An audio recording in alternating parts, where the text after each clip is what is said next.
Salut à toi, c'est Vince pour lemusicien.fr, j'espère que tu vas bien. Aujourd'hui, on va répondre à une question, comment trouver son son? Lemusicien.fr, oulala, c'est sexy. Alors trouver son son, c'est une vaste quête pour le musicien, pour l'artiste. Alors déjà, on va rectifier un petit peu les choses, on ne trouve pas son son. On ne trouve pas un son ça se trouve pas comme ça par hasard, comme on trouve, tu vois, une pièce par terre ou je ne sais quoi. Ça ne tombe pas du ciel comme ça, ah j'ai trouvé mon son. Mon son c'est X, Y, etc. C'est pas comme ça que ça marche en fait. Un son, une identité musicale en fait, ça se développe, ça se trouve pas, ça se développe.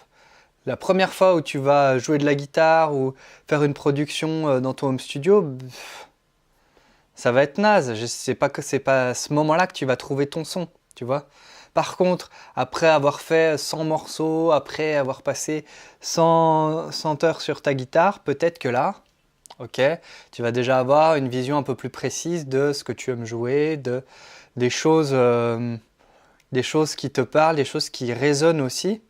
Et puis ensuite, quand tu crées du message que tu as envie de faire passer, des émotions que tu as envie de laisser passer, parce que c'est vraiment ça au final, trouver son son, c'est aussi trouver, on va dire, la manière d'exprimer ses émotions, parce qu'on fait de la musique, c'est principalement pour ça, c'est pour exprimer des émotions, que ce soit de manière consciente ou inconsciente. Donc un son ne se trouve pas, il se développe. Si tu regardes des groupes majeurs, type, voilà, je prêche un peu pour ma paroisse, vu que c'est un de mes groupes cultes, mais par exemple Radiohead, ils ne se sont pas arrêtés, ils n'ont pas trouvé leur son dès leur premier album, dès leur premier hit.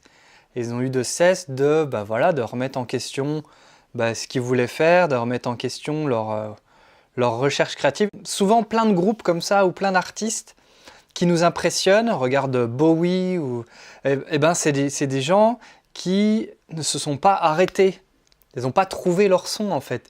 Ils ont fixé à un moment le son qui leur plaisait, les choses qui leur parlaient, puis ensuite ils sont passés à autre chose, ils ont intégré ce qu'ils avaient fait avant, et puis ils l'ont transfiguré, tu vois, ils en ont fait autre chose ensuite. Ils n'ont eu de cesse en fait de développer leur son. Alors comment développer son son ? C'est un peu ça aussi le but de la vidéo. Il y a plusieurs manières, on va essayer d'en voir 2 ou 3. Comme d'habitude, c'est pas une parole d'évangile, c'est des petites idées comme ça, c'est mes opinions. Il y a sans doute plein d'autres manières de faire. Alors la première chose, c'est d'assumer tes influences.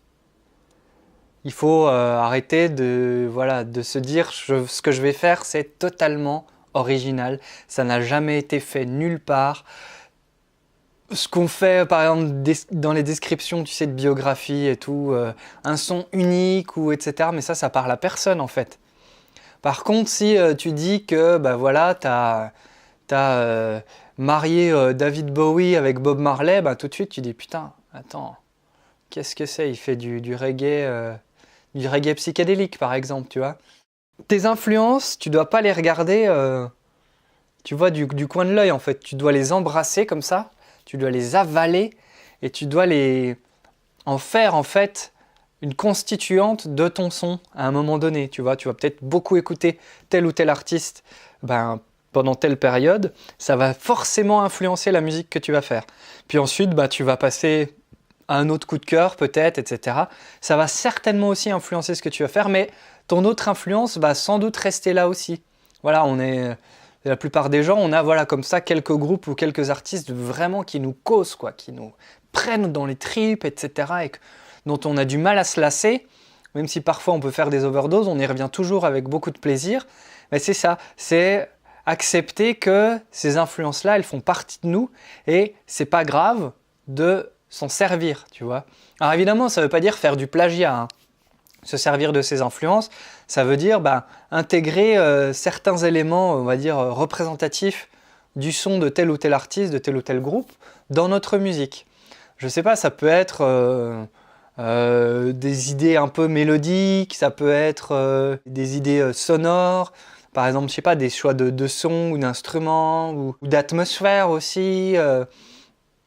Et puis tu vas pouvoir, par exemple, dans ta pratique au quotidien, Te dire, bah tiens, là aujourd'hui, je vais me faire un morceau à la X du groupe Y, tu vois.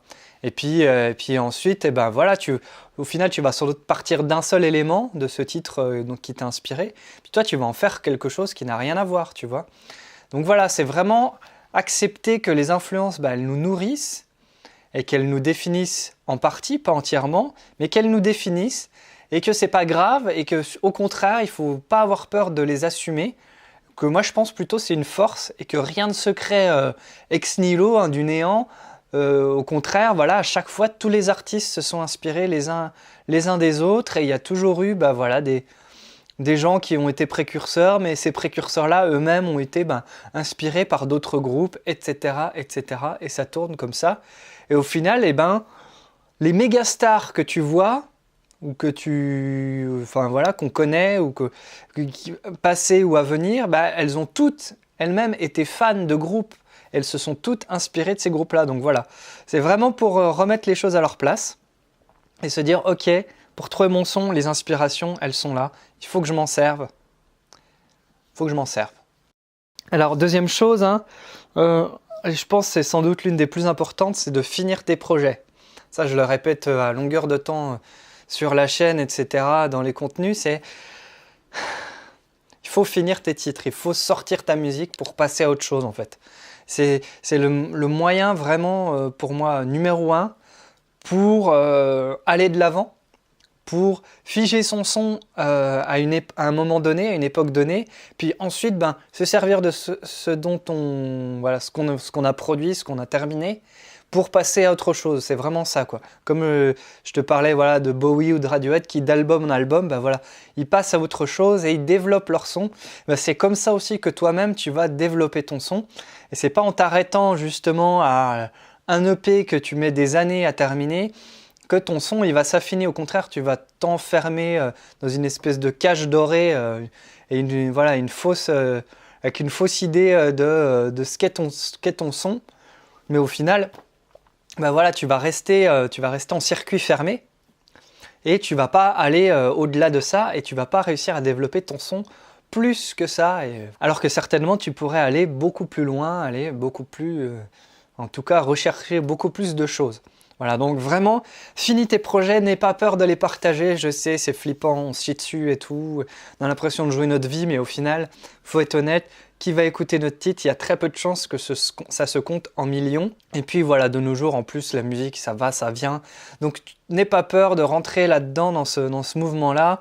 Et puis voilà, sors tes musiques un petit peu, n'aie pas peur de sortir des titres, des albums, des EP.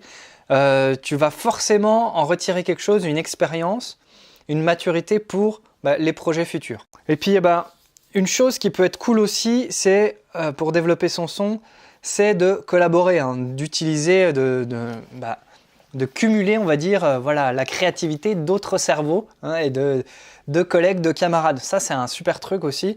Voilà, c'est vraiment, toi, tu as certaines compétences, tu as certaines idées, tu as certaines sensibilités. Puis une autre personne a la même chose, mais peut-être que c'est des idées différentes, des sensibilités différentes, contraires, ou sans doute complémentaires. En tout cas, il y a quelque chose à aller chercher dans la collaboration. Ce que peut-être toi tu manques en X ou Y, cette personne, elle l'a. Tu vois, et ça, tu ne peux pas le savoir tant que tu n'as pas essayé. Alors, évidemment, les collaborations, ça ne marche pas toujours, c'est pas toujours évident, il faut arriver à s'organiser. Et puis, je te dis pas, par exemple, si tu joues en groupe, nécessairement de composer en groupe, tu vois. Ça, je pense que je ferai une vidéo un jour là-dessus parce que c'est assez dense. C'est pas si évident que ça. Et je pense que c'est souvent un peu utopique, en tout cas dans beaucoup de fonctionnements de groupe. Mais disons que tu peux te servir des influences de chacun, des idées de chacun.